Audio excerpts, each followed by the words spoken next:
Todos y todas, o todas y todos. Muy buenas tardes, son las 19 horas con 1 minuto de este jueves 21 de octubre, 21 de octubre de 2020. Hoy es jueves y estamos en el Palacio Nacional de México, en la Ciudad de México. Vamos a iniciar la conferencia de prensa diaria sobre COVID-19, la pandemia causada por el coronavirus SARS-CoV-2. Y hoy tenemos el informe técnico. Vamos a comentar básicamente lo que está ocurriendo con la epidemia. Vamos a comentar sobre un aviso epidemiológico a viajeros.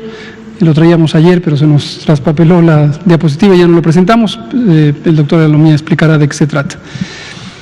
Y algunos indicadores sobre la trayectoria de la epidemia en algunas entidades federativas, en especial las que hemos estado mencionando, que tienen cambios en la trayectoria, en la tendencia, que pasaron de estar disminuyendo los índices epidémicos, como ocurre en 20 entidades federativas.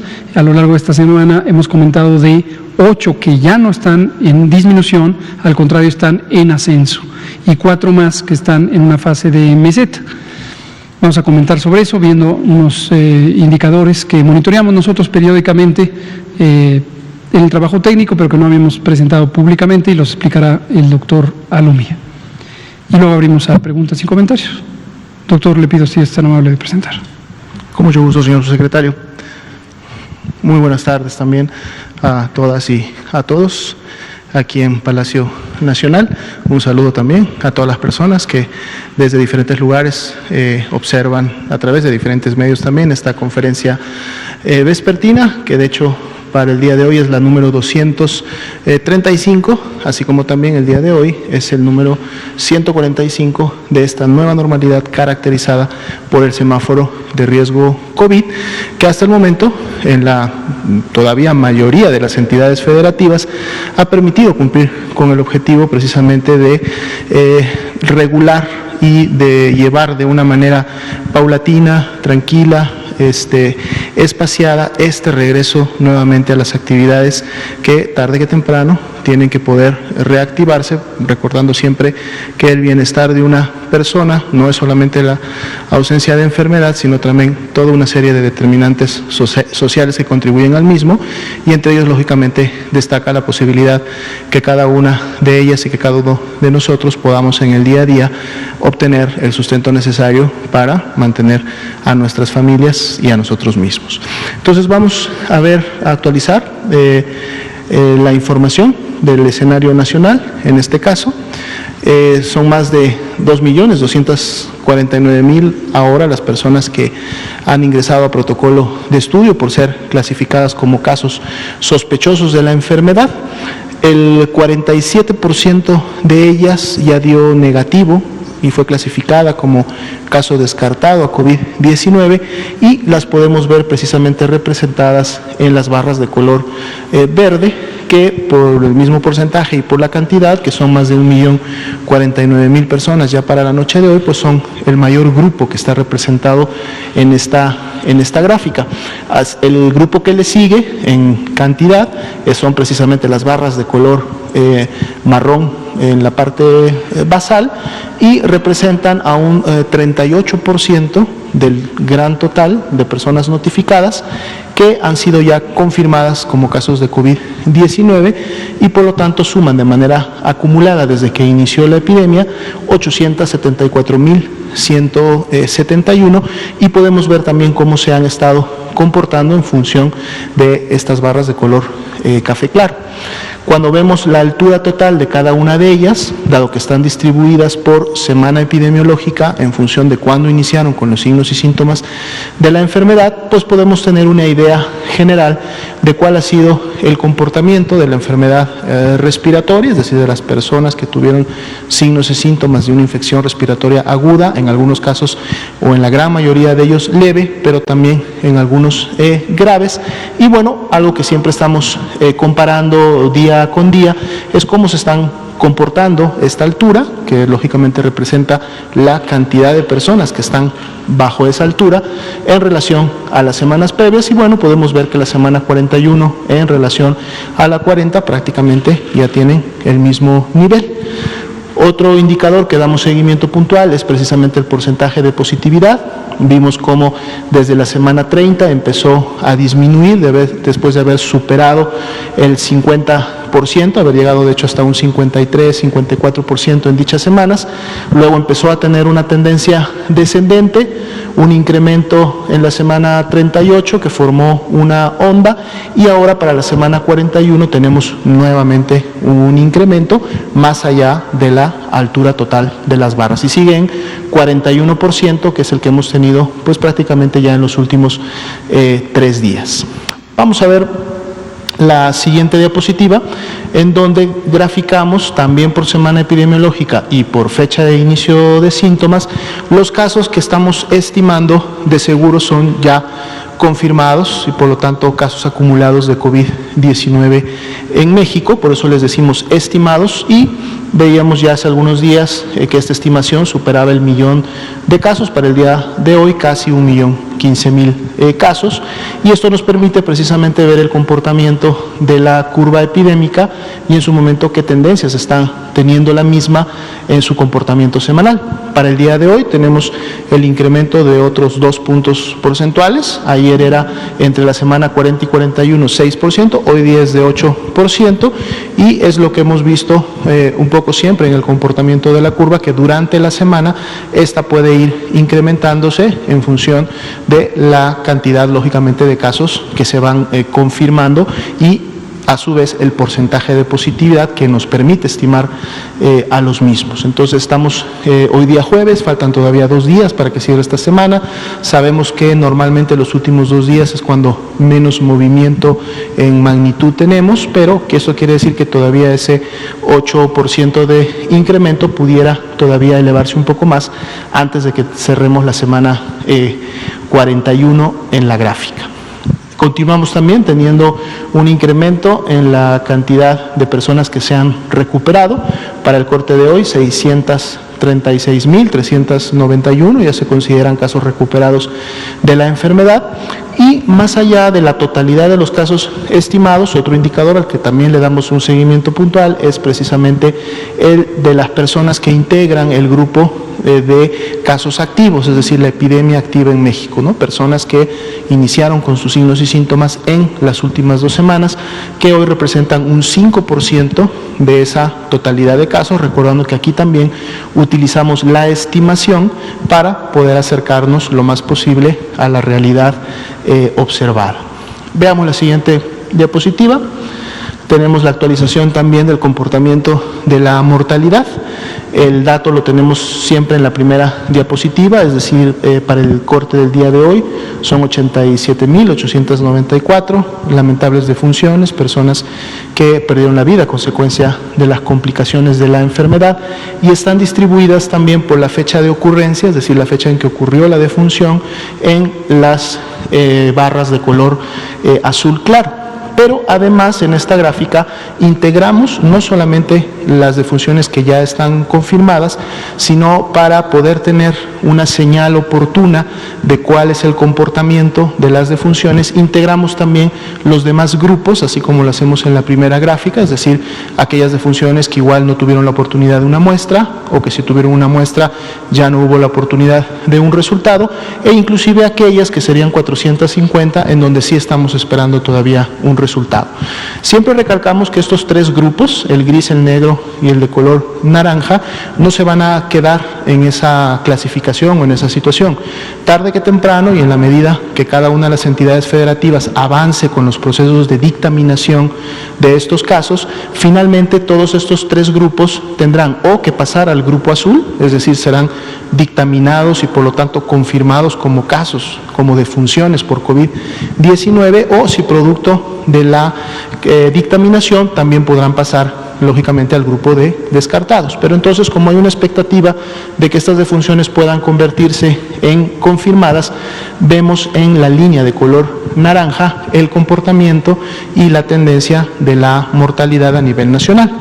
Para el día de hoy y el comparativo entre la 40 y 41, continuamos todavía con esta tendencia descendente que inició desde la semana 29, siendo de menos 6% para el comportamiento de todas las defunciones ocurridas y registradas en la herramienta informática que es el CISBER, un menos 6% de esta disminución. Y seguimos también comparando las defunciones ocurridas en la semana 41 en relación a las defunciones que ocurrieron en un momento determinado en mayor cantidad en una semana, que sigue siendo todavía la 28.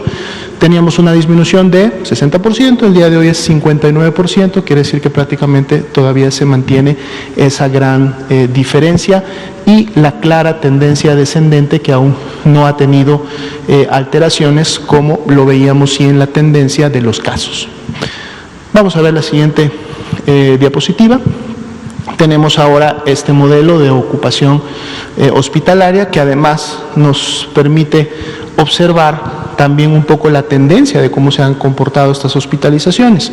Está por día, cada uno de estos días representa el total de personas que están hospitalizadas en un momento determinado en una unidad de segundo o tercer nivel.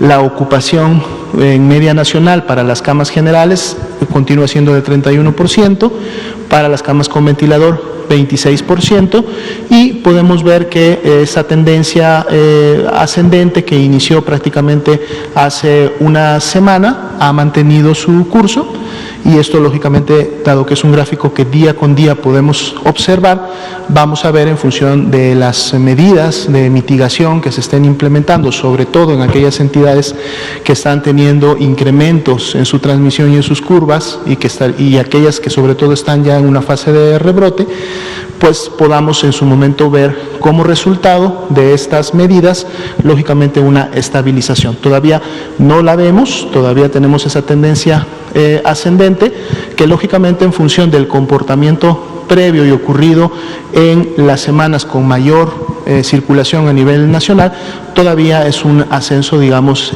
menor, y vamos a ver cómo se comporta en las siguientes semanas. Menos 35% es precisamente esa disminución que tenemos a la fecha del corte en relación a la ocupación máxima que en algún momento se alcanzó. Veamos la siguiente diapositiva. Vamos a pasar a revisar de las 8 entidades que en su momento se han mencionado que empiezan a presentar una tendencia ascendente en la ocurrencia de sus casos.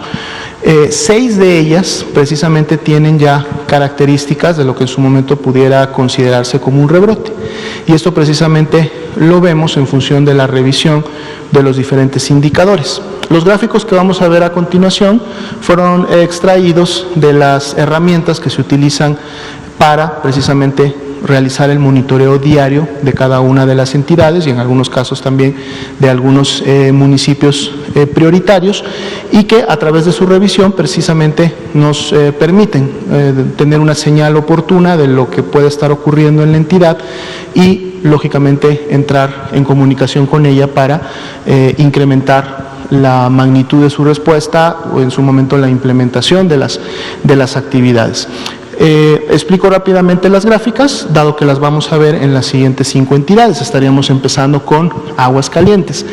La primera gráfica, que es la que está en la parte superior izquierda, es la gráfica que conocemos, dado que la presentamos normalmente en el escenario nacional, y es precisamente esa línea azul que se dibuja en relación a los casos estimados que se presentan por cada una de las semanas epidemiológicas.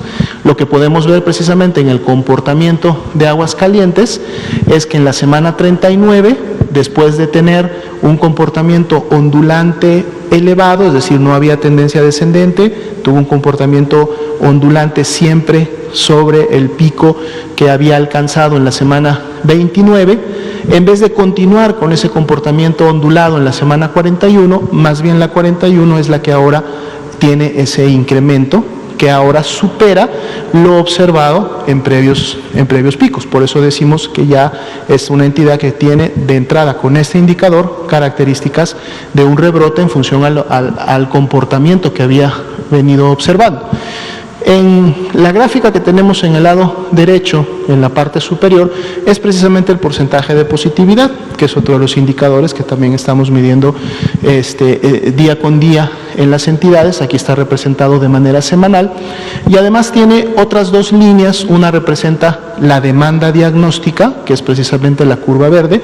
Demanda diagnóstica quiere decir cuántas muestras están llegando a los laboratorios para ser procesadas, y en la curva de color azul vemos de esas muestras cuántas ya están siendo positivas, y entonces en la curva roja podemos en su momento ver el porcentaje de positividad. Estos son indicadores de referencia para que los analistas que están emitiendo los productos en su momento de alertamiento puedan tener el panorama completo de lo que puede estar sucediendo, por lo menos con estos datos, en el comportamiento del porcentaje de positividad. Y entonces aquí vemos también cómo de manera concomitante, si seguimos la curva verde, tenemos el incremento de una demanda diagnóstica, que todavía, como la vemos lejos para la semana 40 y 41 de lo que han sido las muestras ya positivas, entonces todavía este porcentaje de positividad podría estar subestimado, porque todavía tenemos muchas muestras pendientes de resultado. En la medida que esa curva azul se empiece a acercar a la verde o siga una paralela más cercana, podemos realmente tener un porcentaje de positividad, digamos, más válido. Eso es algo que se observa y que en todo caso pues lo comentamos para que ustedes lo conozcan. En la parte inferior vemos ahora el comportamiento de las defunciones.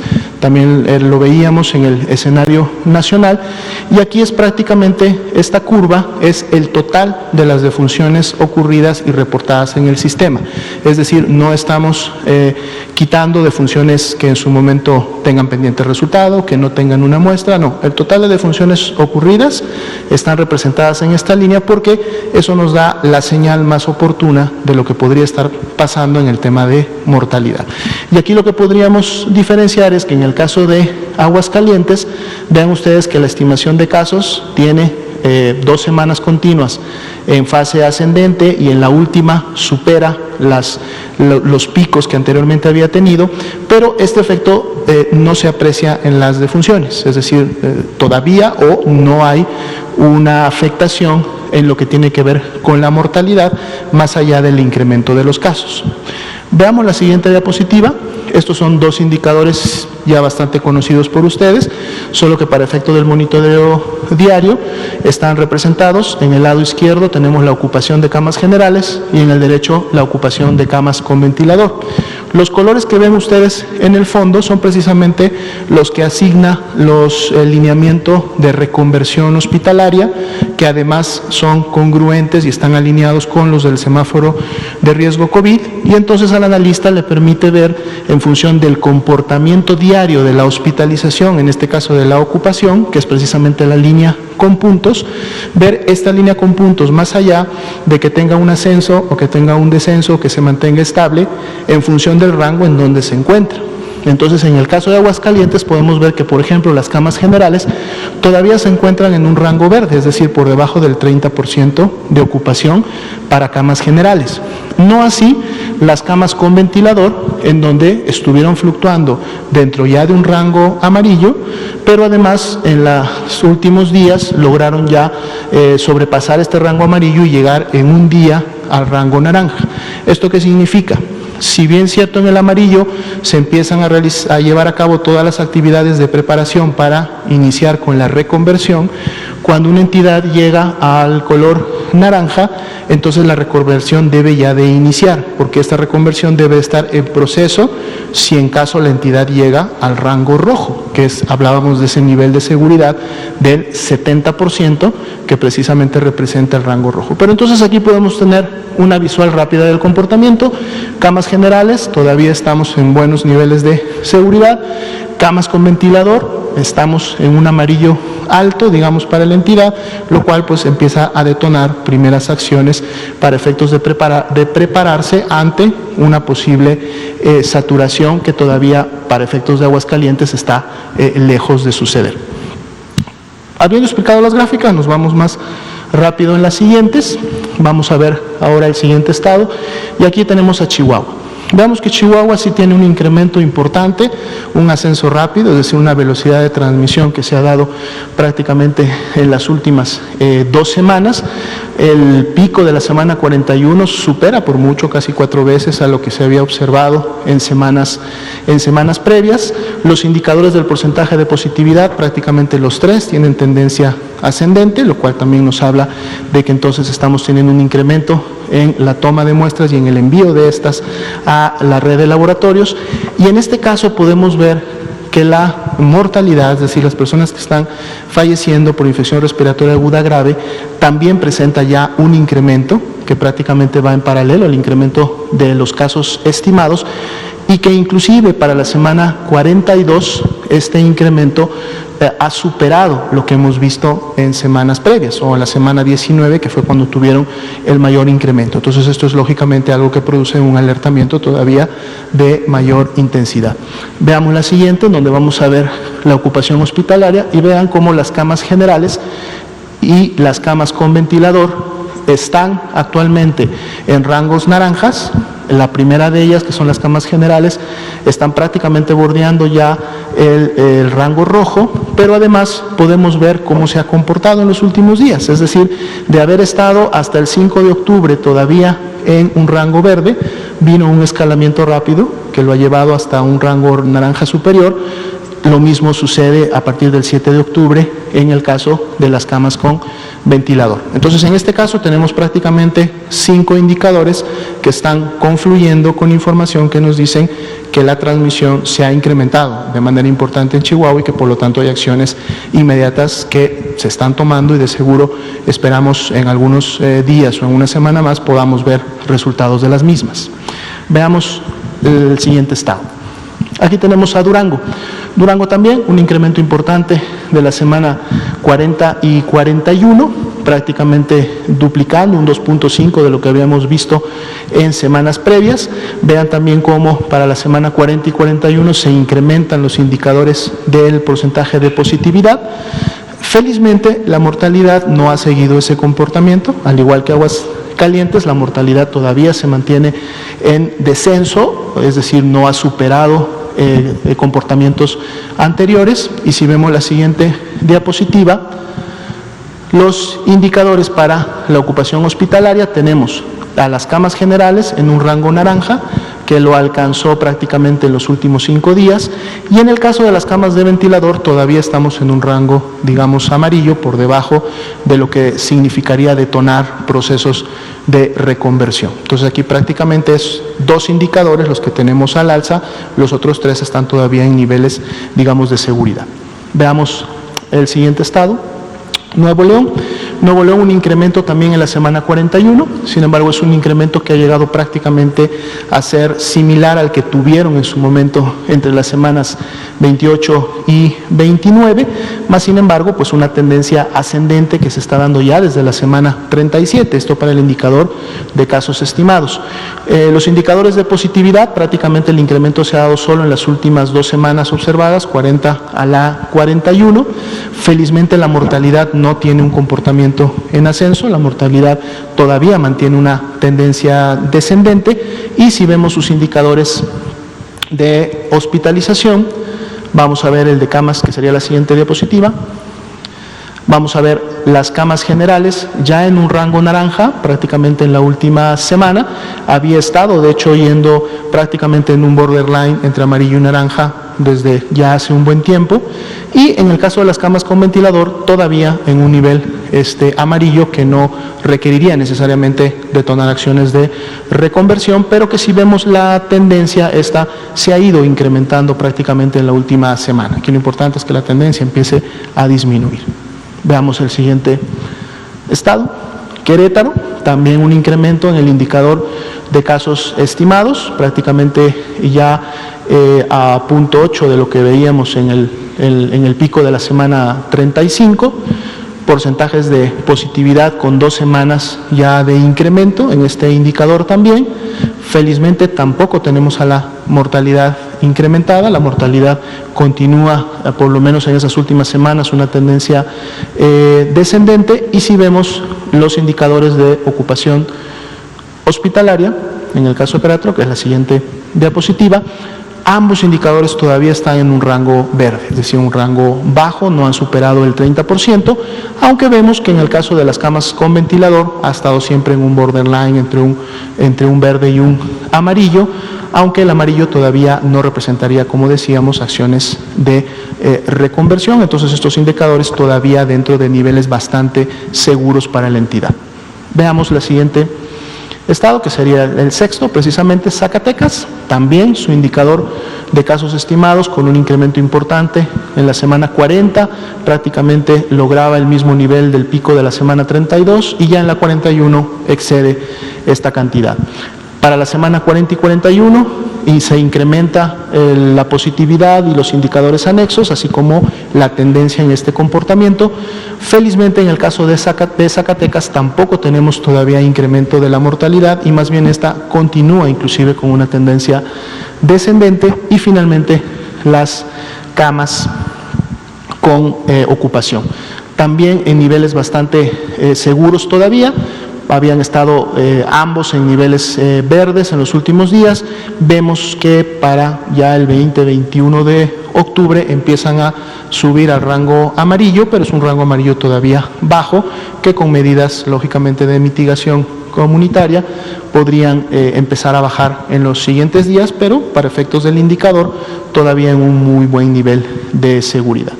Entonces, bueno, más allá de que estas son las 6 entidades que presentaban signos de rebrote, podemos ver también cómo otros indicadores contribuyen a poder, de una manera todavía más focalizada, definir qué tanto es la magnitud posible o la afectación que este rebrote pudiera estar teniendo. Entonces, de manera general, si vemos estas 6 diapositivas, definitivamente el llamado tendría que ser a las 6 entidades federativas, dado que tienen al menos 2 o algunas 3, y en el caso de Chihuahua, los 5 indicadores con incrementos importantes o con señales que en su momento están diciéndonos que la transmisión se está incrementando.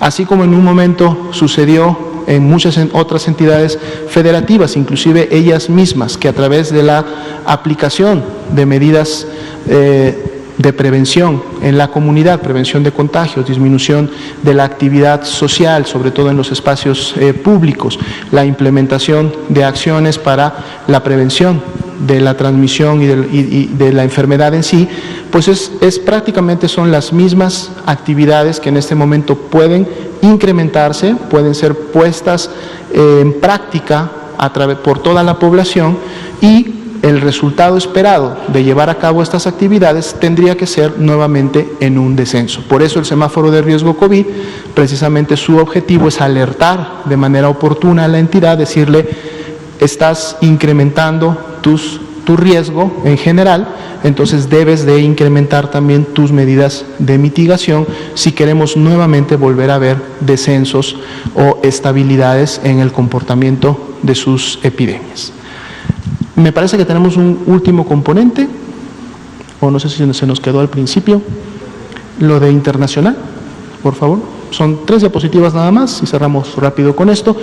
Queríamos comentarles, si recuerdan, la semana pasada habíamos actualizado esta gráfica, veíamos cómo Europa se acercaba a la intensidad de transmisión activa en relación a las Américas. Bueno, el día de ayer ya Europa nuevamente toma el primer lugar en lo que es la pandemia activa de todas las regiones de la OMS, aunque por muy poco, pero supera ya a la región de las Américas. Y vemos también cómo Asia Sudoriental ha tenido un crecimiento también importante, de haber estado en niveles de 14, 15%, empieza también a concentrar ahora el 21.8% de la transmisión o de los casos en los últimos 14 días, y lógicamente ya preveíamos esta situación o la proyectábamos en función de los rebrotes importantes que hemos visto en el continente europeo.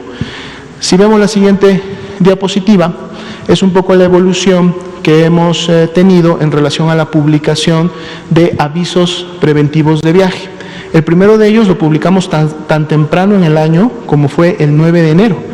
el 9 de enero prácticamente teníamos solamente 10 días que se había conocido sobre este brote de neumonías sin un microorganismo identificado que había ocurrido en Wuhan, China, pero ya ante ese evento se publicó un aviso preventivo de viaje en donde en aquella ocasión se invitaba lógicamente a la población en México a no realizar viajes a esta localidad en China. La pandemia fue evolucionando y en la medida que fue evolucionando, es decir, que hubo transmisión en países vecinos, que hubo exportación del virus e importación a otras regiones de la OMS o a otros continentes, los avisos se fueron actualizando en función de brindar la mejor información a la población. Y vemos que el último aviso publicado lo teníamos precisamente a fines de marzo, posterior o una semana después de que en su momento se daba por declarada la pandemia a nivel mundial. Bueno, el día 18 de mayo se volvió a publicar una actualización, un poco siguiendo también las recomendaciones que de manera paulatina va publicando la Organización Mundial de la Salud, y para estar siempre en congruencia con estas recomendaciones, nosotros las hacemos también extensivas a la población mexicana. Y precisamente, si vemos en la siguiente diapositiva, el día de ayer publicamos la última actualización de este aviso, un poco enmarcada en esta situación que vemos, en donde en el día de ayer el continente europeo superó a la transmisión activa en el caso de las Américas. Por lo tanto, esto hay que hacerlo del conocimiento, y el aviso entonces integra, como su nombre lo dice, recomendaciones preventivas. Evitar viajes internacionales no esenciales, es decir, si el viaje no es por una actividad que es importante o relevante para mi actividad laboral, por ejemplo, o algún tema familiar que se tiene que atender, pero que el viaje no es por placer, no es por vacaciones o no es necesario y lo podemos postergar, y si sobre todo es a estas regiones en donde la transmisión se ha incrementado, entonces la recomendación a la población es evitemos este tipo de viajes internacionales. Y lo que hacemos en el aviso es dar recomendaciones puntuales sobre las medidas preventivas que podemos llevar a cabo antes de iniciar esos viajes esenciales o que sí se tienen que realizar, y recomendaciones no solamente previas al viaje, sino lo que se puede hacer durante el viaje, es decir, al visitar estos lugares, y recomendaciones al regresar del viaje para en su momento convertirnos no solamente en un caso importado, sino más bien también en un caso que podría en su momento, lógicamente, contagiar a familiares o personas cercanas. El aviso en su totalidad lo pueden encontrar en la página del Gobierno de México, está también difundido en diferentes medios, sobre todo en las dependencias que tienen que ver con los viajes internacionales, y ahí encontrarán ustedes todas las recomendaciones de manera más puntual. Sería la información para esta noche. Muchas gracias, doctora Lomía, por esta detallada información. Antes de entrar a las preguntas y respuestas, retomamos sobre el significado de esto, que lo venimos diciendo desde el viernes pasado al menos, y la advertencia que hemos hecho desde mayo ante la posibilidad de que al llegar a octubre tuviéramos un cambio en la trayectoria de la epidemia. No perder de vista que desde la tercera y cuarta semanas de julio llegamos al punto máximo de la intensidad epidémica, posteriormente primera semana de agosto y hasta la semana más reciente habíamos tenido un descenso de todos los indicadores: la ocurrencia de casos, el porcentaje de positividad, las hospitalizaciones, el porcentaje de casos que eran de la última quincena, la mortalidad, etcétera. Y apenas empezando la semana 43, que es en la que estamos viviendo en este momento. Por cierto, al iniciar la conferencia dije 21, estamos a 22, todo el mundo se dio cuenta menos yo, 22 de octubre, jueves 22 de octubre. Al iniciar esta semana, el domingo más reciente, empezamos a vivir en la semana 43, pero como hemos dicho una y otra vez, la información está hasta la semana 41. Pues bien, en esa semana 41 del año, que es hace 15 días, la primera semana de octubre precisamente, lo que tenemos es un cambio en la trayectoria, ya no solo en la magnitud, en la intensidad con la que va disminuyendo la epidemia, sino ahora un cambio en la curva epidémica. Y empezamos a ver este incremento. Empezamos con un cambio muy pequeño de -1, después tuvimos +3, +6 y en este momento +8 que se acaba de comentar. Y también en estas 8 entidades federativas, un cambio. Estas entidades federativas las hemos enunciado, las hemos presentado. Se trata de Chihuahua, Coahuila, Durango, Zacatecas, Nuevo León principalmente, y hemos presentado también Aguascalientes y Querétaro porque se presta ya a que tengan este cambio. Consecuencias de esto, muy importantes a tomar en cuenta: el riesgo de contagios COVID es más alto. Si usted vive en esas entidades federativas, tenga claridad que el riesgo de que usted tenga COVID es más alto y por lo tanto hay que retornar a medidas de control general semejantes a cuando se tenían etapas previas de la epidemia. Hoy el gobernador de Chihuahua ha anunciado que Chihuahua pasará de manera inmediata, a partir de mañana, a el semáforo rojo. Nos parece muy prudente. Estuvimos compartiendo esta semana, como corresponde, los indicadores de semáforo con los 32 gobiernos estatales y cada gobierno estatal revisó la situación. Tuvimos interacciones con algunos de ellos para aclarar y reconciliar cualquier discrepancia que hubiera respecto a la apreciación del riesgo y la evidencia que lo soporta. Y en el caso de Chihuahua no hay ninguna discrepancia, precisamente pasa a rojo. Esto lo íbamos a anunciar mañana, pero el gobierno del estado hoy tuvo la sesión de su comité estatal para la seguridad en salud y resolvió hacerlo a partir de mañana, en vez del próximo lunes, como correspondería si lo mostramos aquí. Qué bueno, apreciamos el cuidado que tiene el gobierno de Chihuahua. Felicitamos al gobernador Javier Corral por ese compromiso tan responsable con la salud de las y los chihuahuenses. Felicitamos también a su equipo de salud, el secretario de Salud, el licenciado Eduardo Fernández, la doctora Mirna Beltrán, la subsecretaria de Salud Pública, y consideramos que hacen lo correcto. Comento otro estado que todavía no está en una situación de riesgo mayor, pero ilustra cómo los propios gobiernos de los estados empiezan a anticiparse a las circunstancias de una manera muy positiva. Es el caso de Guerrero. Hace un par de días el gobernador de Guerrero decía, aunque en la conferencia vespertina del gobierno federal digan que estamos disminuyendo el riesgo, no es así. No hay ninguna contradicción. El gobernador Astudillo ha tenido también una comunicación muy continua con nosotros, está haciendo siempre acciones muy correctas. Su secretario de Salud, el doctor Carlos de la Peña Pintos, lo mismo, están muy pendientes de esto. Y lo que ilustra es cómo localmente hay otros elementos de juicio, además de los que corresponden al semáforo, que llevan a las autoridades estatales a tomar decisiones, a veces para extremar las precauciones, como es el caso que estoy contando del gobierno de Guerrero. Nos parece excelente, apoyamos las acciones del gobierno de Guerrero de anticiparse al riesgo. Ya hacemos un llamado a la población del estado de Guerrero, de todo el estado, en particular de Acapulco, a que considere muy juiciosamente las medidas de prevención, que no salga a la vía pública si esto no es indispensable, que utilicen el cubrebocas, particularmente en espacios públicos cerrados, lavarse las manos continuamente, mantener la sana distancia, etcétera. Lo que hemos mencionado casi todos los días desde que empezó la epidemia.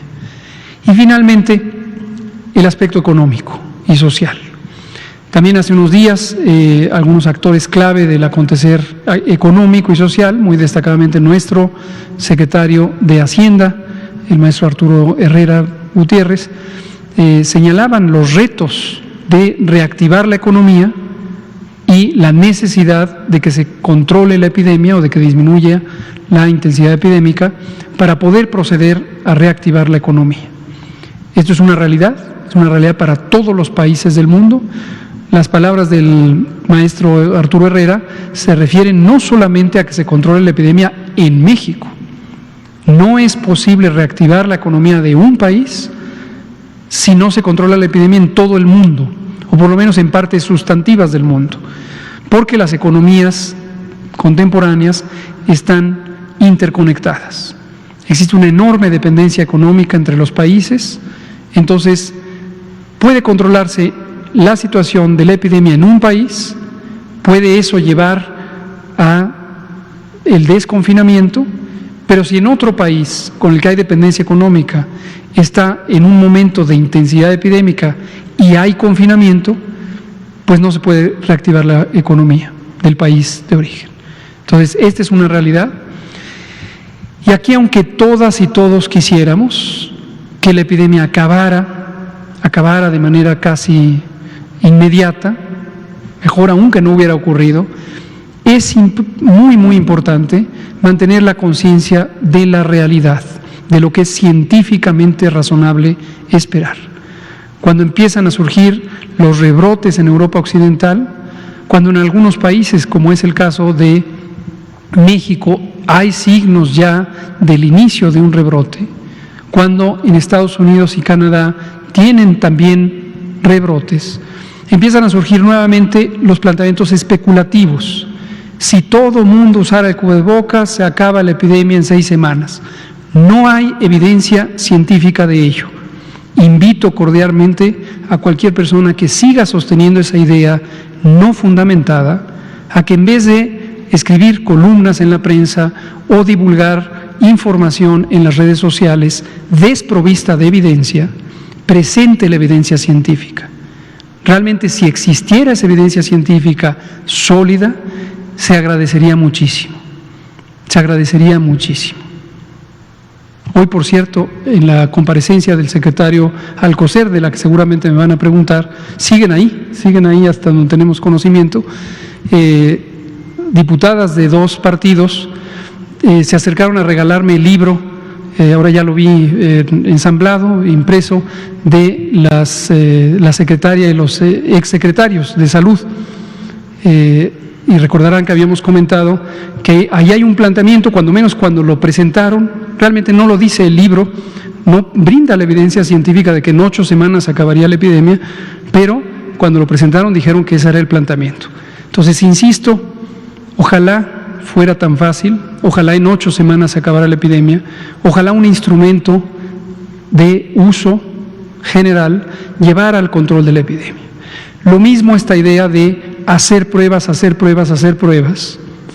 Hemos comentado ampliamente la utilidad de las pruebas y la importancia de que las pruebas sean un instrumento que guíe las medidas de contención, detectar a los casos, detectar a los a los contactos y que todo el mundo esté en aislamiento durante 14 días. Pero ya se ve con la evidencia, cuando se cuestionaba que México hace pocas pruebas, se ponía de ejemplo países que hacen muchas pruebas y se ponían como ejemplo de que estaban en buen control porque hacen muchas pruebas. Hoy estamos en una fase de transición y muchos de esos países que hacen muchísimas pruebas están en un rebrote. Y México, que todavía sigue haciendo el mismo modelo de pruebas, más las acciones comunitarias que hemos comentado, todavía no tiene un rebrote. Entonces, si hoy comparáramos puntualmente esto, quizá en esa visión relativamente simplista diríamos: los países que hacen muchas pruebas tienen rebrotes, los países que hacen pocas, como México, no tienen rebrotes. Sería absurdo también llegar a esa conclusión. Llegará un momento en que México esté con alta transmisión, como lo hemos venido diciendo desde mayo, y veremos que no hay relación directa entre hacer pruebas y el control epidémico. La relación estriba en que se logren hacer integralmente las distintas medidas de prevención y control, pero aún así la epidemia no se va a acabar en 8 semanas. Entonces, retomo lo que dijimos desde febrero: preparémonos para una epidemia larga. Preparémonos. ¿Se acuerdan que hemos dicho esto desde febrero? Y seguiremos informando. Vamos a abrir a preguntas y respuestas. Aquí empezamos con Liliana Noble. No, habíamos dicho que con usted. Usted, Liliana Noble, y allá atrás con usted. Por favor. Estamos bailando aquí. Muchas gracias. Buenas noches. Mi nombre es María Luisa Estrada. Vengo del estado de Jalisco. Soy del canal independiente La Grillotina Política y corresponsal del canal en Texas, Luis el Republicano. Son dos preguntas. La primera es, en un principio cuando empezó la contingencia sanitaria y la situación del virus, empezó mucha desinformación respecto a las defunciones. No es un secreto y pido disculpas por anticipado, pero es necesario hacer este tipo de preguntas, que se empezaron a inventar muertos y se empezaron a inventar fallecimientos por COVID. La realidad de las cosas, ustedes tienen las cifras reales de los fallecidos por COVID. Esa sería la primera pregunta. Y la segunda pregunta, no es un secreto lo que está pasando en el estado de Jalisco. Demasiada desinformación en este sentido de los contagios, de los enfermos, de las ocupaciones hospitalarias. En este afán del gobernador, y me hago responsable de lo que estoy diciendo, Enrique Alfaro, de estar con este golpeteo político hacia el gobierno federal, nos está llevando a nosotros en medio como ciudadanos, porque han sido tantas mentiras y tanta desinformación que se ha manejado en el Estado, que al día de hoy la ciudadanía en Jalisco ya no cree que exista el COVID-19. Y la otra que también ha llevado a esta situación mi Estado, porque es la verdad, es que cada semana sale el gobernador Enrique Alfaro a amenazarnos con que va a activar su botón de pánico y va a detener la economía porque los contagios van en aumento y de repente pasa y constantemente está amenazando con activar el botón de pánico, porque cada semana nos dice el gobernador y su semáforo y sus científicos que Jalisco está en un estado pues grave. No es un secreto lo que yo estoy diciendo. Y yo sí le pediría de la manera más atenta que por favor nos dijera a la ciudadanía de Jalisco cuál es la realidad de lo que está pasando con los contagios, y que si por favor nos podría mencionar otra vez cuáles son los hospitales federales que están atendiendo los casos, porque no tenemos sistema de salud a nivel estatal. El gobernador en el último préstamo que hizo le recortó presupuesto a la salud. No hay sistema de salud. Muchísimas gracias. Con mucho gusto. En general, es muy importante tener claridad de dónde se produce la información y cuáles son las responsabilidades que la propia Ley General de Salud y demás disposiciones reglamentarias aplicables establecen para el gobierno federal y para los gobiernos estatales. Desde 1997 se descentralizó la Secretaría de Salud.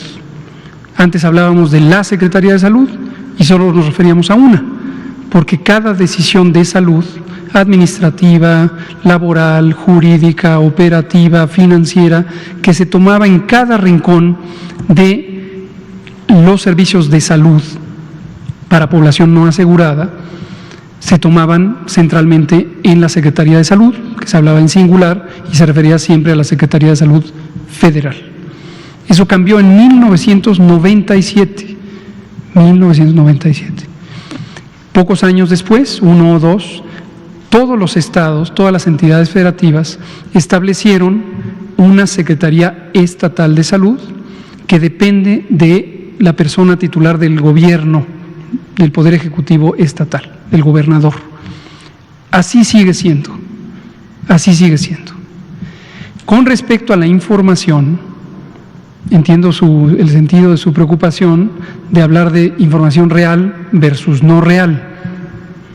La información se integra de la siguiente manera: en cada hospital, en cada centro de salud, en cada hospital de especialidades, debe haber alguien, una persona, 2, 3, 5, una unidad técnica responsable de recopilar información sobre ciertos padecimientos que son, por ley, de acuerdo con el título 8º de la Ley General de Salud, de notificación obligatoria. También hay una norma oficial mexicana específica, la norma oficial mexicana 017 SSA 2, que establece puntualmente cuáles son estas enfermedades de notificación obligatoria. Y obligatoria quiere decir que cada establecimiento de salud tiene que hacerlo, no es opcional, tiene que hacerlo.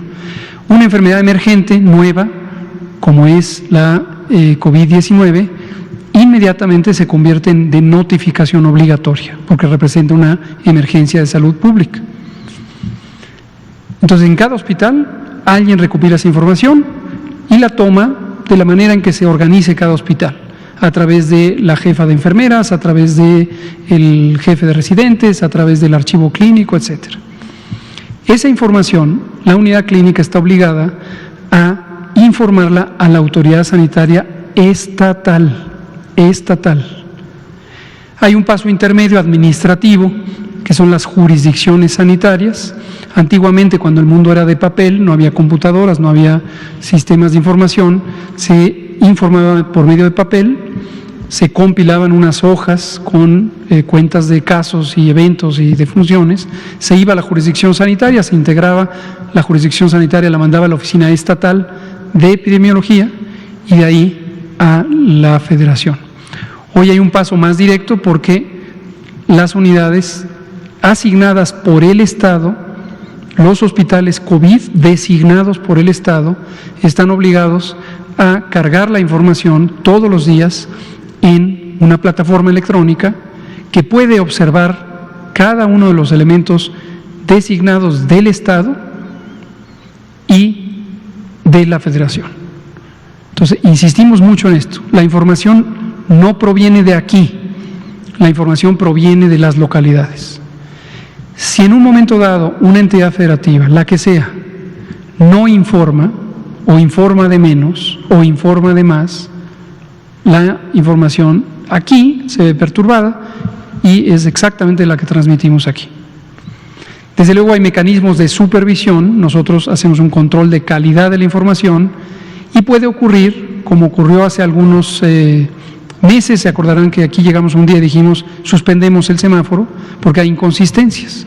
Cuando encontramos inconsistencias, entonces actuamos y le decimos al Estado, estás haciendo un procedimiento inconveniente. Yo no quisiera juzgar ni al gobernador de Jalisco, ni a su secretario de Salud, el doctor Petersen, ni al equipo de salud. A mí me parece que los 32 gobernadores, o los 30 gobernadores, la gobernadora de Sonora, la jefa de gobierno, como lo he dicho repetidamente, hacen un trabajo con gran dedicación y es muy complejo para una autoridad estatal encontrar el punto de balance entre evitar los contagios y que no se caiga la economía del Estado. Es una gran responsabilidad. Entonces, esta idea del botón de pánico, a lo mejor es una forma de decirlo, pero yo no me aventuraría a descalificar la expresión de ningún gobernador en el sentido de que esto sea un error. Yo creo que hay que darle un voto de confianza a todas las autoridades. Necesitamos mucha unidad. Puede haber razones por las que la población o alguna corriente de opinión tenga distanciamiento, diferencias ideológicas.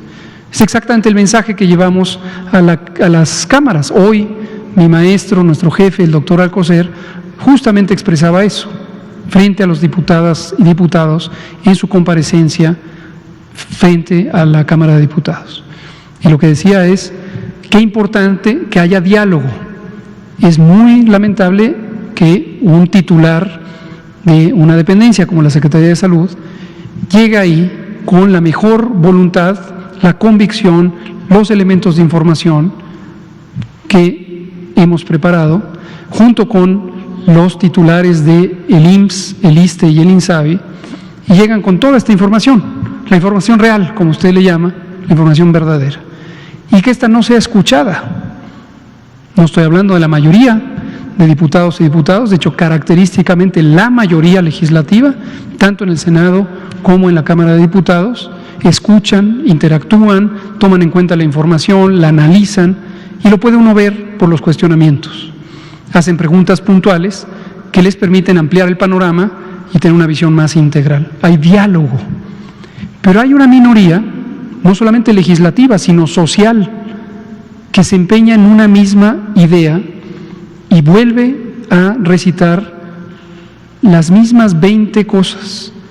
Pruebas, pruebas, pruebas, no recomendaron el cubrebocas, ¿no? Y eso no ayuda.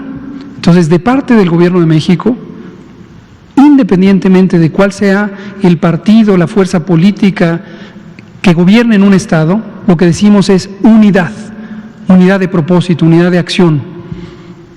Yo no me consideraría ningún elemento que descalificara a ningún gobernador, en este momento menos. Puede haber diferencias respecto a cualquier otra cosa, pero en este momento y sobre la salud hay que dar un voto de confianza, es mi opinión. Muchas gracias. Liliana Noble, Pulso Saludable, y a ver si nos da tiempo de otra pregunta y nos iríamos con usted, por favor. Buenas noches, Liliana Noble, Pulso Saludable. Justamente le quería preguntar a la diputada Mayela Gómez de Movimiento Ciudadano. Vi que le entregó este documento y también ella voltea para la foto. Yo quisiera saber si este documento justamente es el de estos exsecretarios y nada más lo encuadernaron o contiene algún elemento adicional. Y mi segunda pregunta, doctor, hice como cuentas de todos los posibles productos de vacuna que llegara a comprar el gobierno federal de lo que ha publicado el canciller Marcelo Ebrard y me suman como 129 millones más o menos. ¿Esto significa que nos van a vacunar a todos los seres humanos en el planeta? Sí, digo, si están comprando para vacunarnos a todos los mexicanos, eso implicaría que todos los seres humanos tendremos que ser vacunados. ¿Más o menos va por ahí el asunto? Gracias. Muchas gracias. Héctor dice que no. Muchas gracias. Sobre lo primero, efectivamente, la diputada Mayela, de Movimiento Ciudadano, me regaló el libro. Una segunda diputada llegó del PAN, llegó posteriormente y me lo dio. Le dije, pues tráiganos una caja a la Secretaría de Salud y con gusto lo distribuimos. Pero me dijo, no, porque hay que venderlo. Entonces ya no me quedó claro si se vende o les interesa que se conozca. Pero bueno, el que me regaló no me cobró por él, aprecio por su gesto de generosidad, y es exactamente el libro que ya había salido en PDF, que comentamos el mismo día que salió y que aquí, precisamente ante sus preguntas, dije que leeríamos con mucho gusto. Lo leímos 48 horas después. Por cierto, el primer autor, o el que aparece en la lista al inicio, uno de los exsecretarios, que parece que está muy activo políticamente, fue candidato al gobierno de la Ciudad de México, pareciera estar en campaña, vaya, está muy empeñado en que se conozca el libro y que se conozca su actividad. No sé si es porque ya está en campaña o por alguna otra razón más de carácter personal. Pero, en fin, es el mismo libro, lo leímos con gran interés. No se sienta mal, ni siquiera este secretario en campaña, exsecretario en campaña, no se sienta despreciado, lo hemos dicho, nadie es despreciado. Qué bueno que haya, como lo dije ese mismo día, gente que quiere contribuir. Lástima que sea tardío, lástima que se base en información incompleta o incompletamente comprendida. El doctor Alcocer, precisamente ahí ante la tribuna, lo abrió y leyó el título de uno de los capítulos que dice el desprecio al cubrebocas. Entonces, lo que supone ese capítulo es que hay un desprecio al cubrebocas, cuando nunca ha habido un desprecio al cubrebocas por parte del Gobierno de México, ¿no? En resumen, mi apreciación de este libro es: uno, qué bueno que hay un esfuerzo por contribuir; dos, como ya sabíamos, contiene 14 recomendaciones, es el extracto que está en 3 páginas rumbo al final del libro, 10 de las cuales son medidas generales que ya tenemos desde el inicio. Por ejemplo, hay una que sugiere crear un registro de personas con COVID.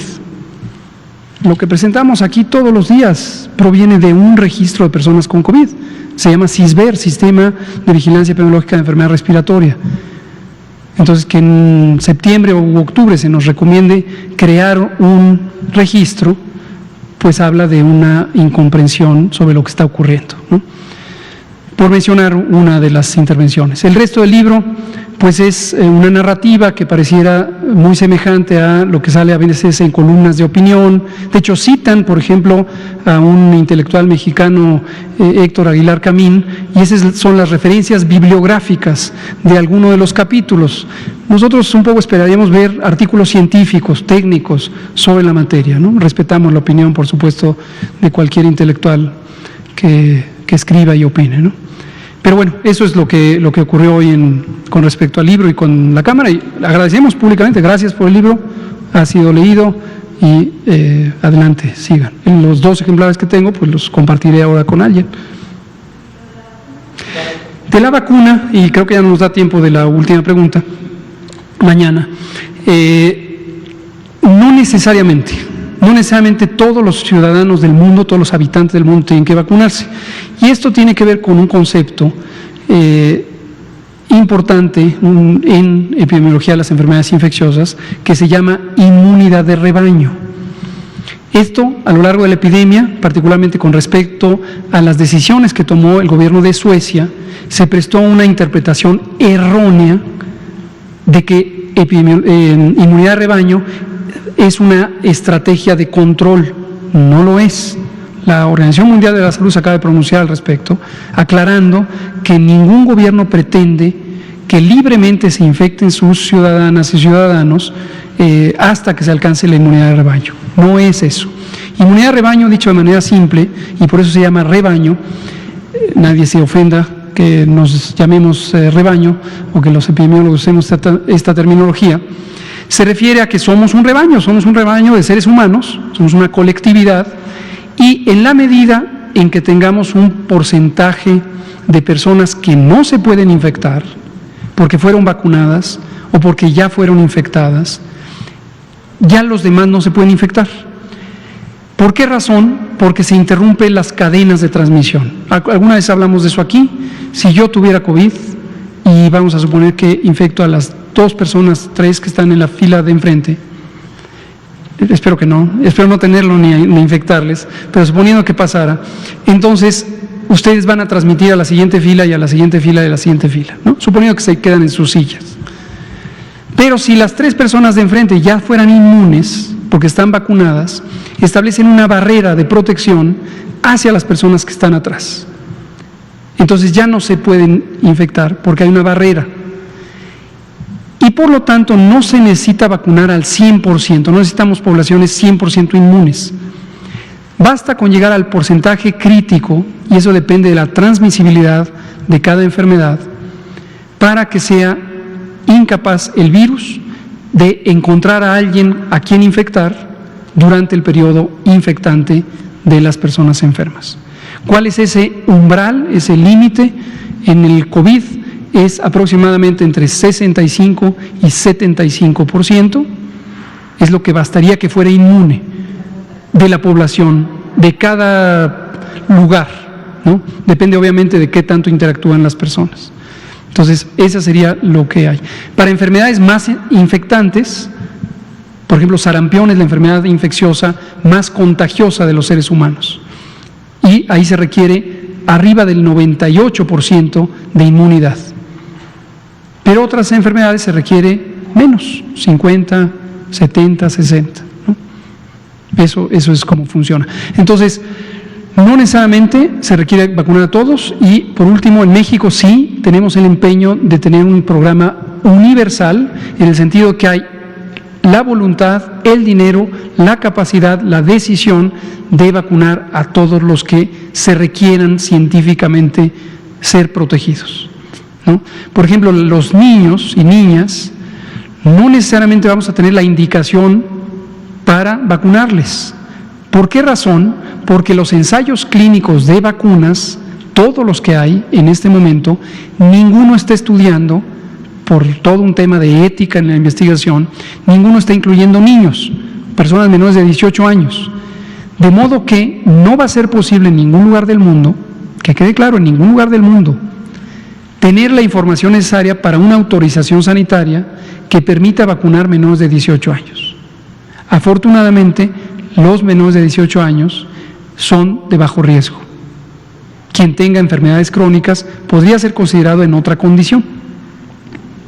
Entonces, así funciona esto. Como ha dicho el presidente, y esto debe quedar muy claro, la decisión del gobierno mexicano es que haya acceso universal a la vacuna y las personas científicas especializadas en el tema decidirán o decidiremos cuál es el esquema correcto de vacunación, considerando las mejores prácticas y las recomendaciones internacionales, en particular las del Grupo Asesor Estratégico de Inmunización de la Organización Mundial de la Salud, que por cierto preside un científico mexicano, el doctor Alejandro Cravioto.